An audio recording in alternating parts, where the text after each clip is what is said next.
네, 오늘 있었던 안전행정부의 업무 보고 내용 유정복 장관과 함께 자세히 알아보도록 하겠습니다. 어서 오십시오. 네, 안녕하십니까? 안녕하세요. 네, 장관님 박근혜 대선 캠프 해단식 때 그때 제가 인터뷰를 한 기억이 있는데. 그렇죠. 바로 졌습니다. 직접 오셔가지고.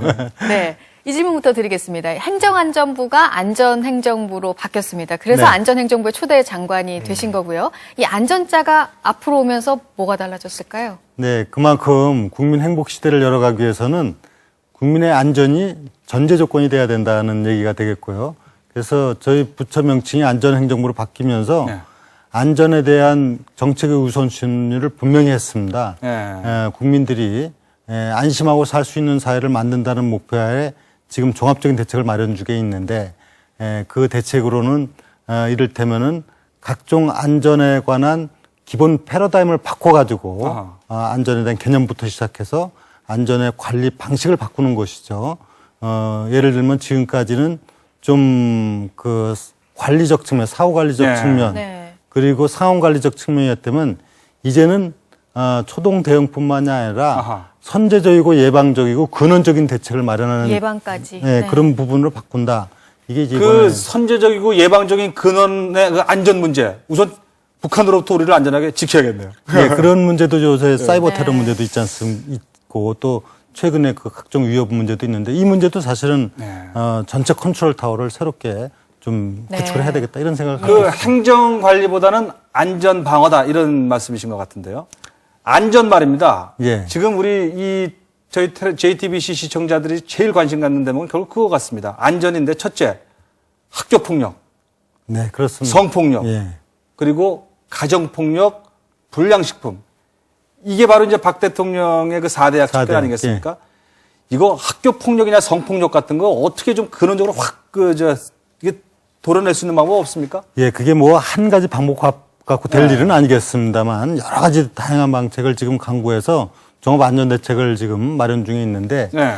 예, 전체 큰 틀에서 얘기하면은 분명히 이 4대약은 척결하겠다는 의지를 갖고 의지는 근데 다 있었어요. 방법을 확 좀 긁어주시죠. 뭡니까? 근데 이제 이게 중요한 부분이 분명히 감축시키는 결과로서 국민에게 보고하겠다 하는 것을 향후에는 그런 의지를 갖고 추진하는데요. 네. 그렇게 해 나가기 위해서는 다양한 이제 방법이 동원돼야 될 텐데 몇 가지 지금 구상 중에 있는 사항 중에 하나는 예를 들면은 국민 생활안전 지도 같은 것을 만들어 갖고 네.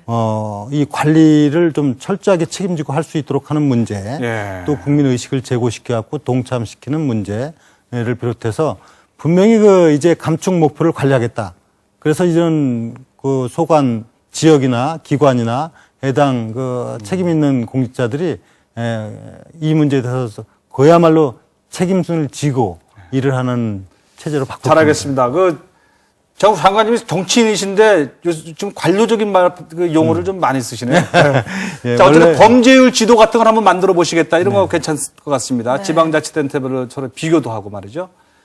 근데 저희 딸이 한 이틀 전에 버스를 타고 가다가 이 취객이 옆에 앉아갖고 막 협박을 받아서 그냥 내린 적이 있습니다. 이거 아주 수도 없이 있어요. 지금 서울과 그 지방에서요. 그거 진짜 아주 구체적으로 현장을 좀 지적해서 좀 뽑아주시기 바랍니다. 예, 그럼 뭐 그리고 장관님한테 좀 궁금한 건 정치적인 얘기지만 이명박 정부 시대 때는 농식품부 장관 하셨고 네. 그다음에 박근혜 정부 때는 안전행정부 장관 하시고 뭐 다 센 장관들인데 정권이 바뀌어도 대를 위해서 장관하는 비결 한번 얘기 좀 해주시죠. 그게 어디 비결이 있겠습니까? 뭘까요? 예. 그게 뭐 비결이 있어서 그런 건 아니고요. 그 당시 상황에 의해서 제가 뭐 농식품부 장관을 하게 됐는데 사실은 그때는 다소 정치적인 의미도 없지 않았다고 볼 수 있습니다. 이명박 대통령의 친박계를 기용한다 이런 그런 부분도 뭐 전혀 배제할 수는 없고요.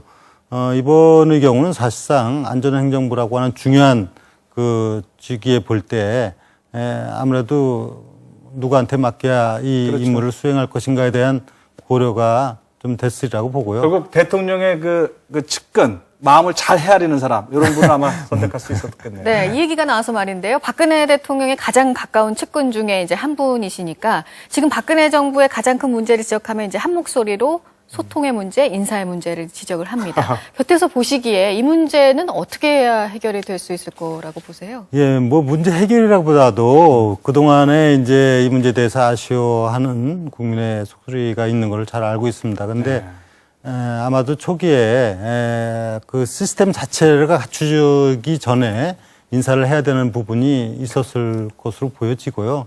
또 향후에 그동안에 국민들이 우려하는 부분에 대해서 충분히 정부에서도 인식하고 청와대에서도 잘 이해하고 있기 때문에 앞으로는 이런 문제 국민 걱정하지 않는 인사가 이루어질 것으로 기대하고 있습니다. 잘 알고 계시니 좋습니다. 네, 그 소통 문제와 관련해서 이 세종시 정부 청사요, 이 정홍원 국무총리 그리고 관련 장관들이 서울에 많이 와 있단 말이죠. 이렇게 되면 좀 문제가 되지 않을까 싶은데 어떤 네, 물론 생각하세요? 이제 세종시 문제로 불편함이 있는 것이 사실이고 비효율이 있는 게 사실이지만은 이것은 어차피 국가의 큰 틀, 큰 균형 발전이라는 틀에서 추진되고 또 기정사실화된 문제 아닙니까? 그건 뭐 좋고요. 예, 그래서 이 불편함을 어떻게 해소하느냐. 그렇죠. 그런 차원에서 이제 앞으로 회의도 좀 영상회의 시스템으로 많이 바꿔야 될 거고요. 또 공무원들도 이 곳곳에 이제 스마트워크 센터를 설치해서 사실상에 꼭 한 제한된 공간에서만 일하는 시대는 이제 지났다. 이런 부분에 대해서 이제 업무 체계도 새롭게 좀 바꾸고 또 기타 불편한 사항, 기반시설이라든가 주거시설, 편의시설 이런 문제는 점차적으로 좀 개선시켜 나갈. 그 다 저 안전행정부 소관인데 뭐 그죠? 저희- 아주 이것저것 신경 많이 쓰시겠습니다. 하나만 짧게 여쭤볼게요. 3월 5일로 식목일로 3월 5일로 바꾸실 생각이십니까? 3월 5일이라고 정하지는 않았고요. 예, 지금 4월 5일이 지구 온난화 현상이 해갖고 너무 좀 날씨가 기온이 식목하게 높죠. 그래서 이것을 좀 땡겨야 되지 않느냐는 많은 의견이 있기 때문에 관계기관 부처하고 또 협의를 해서 발상은 참 참신하고 창조적인 것 같긴 합니다. 네, 지금까지 안전행정부의 유정복 장관이셨습니다. 오늘 말씀 고맙습니다. 네, 감사합니다. 감사합니다.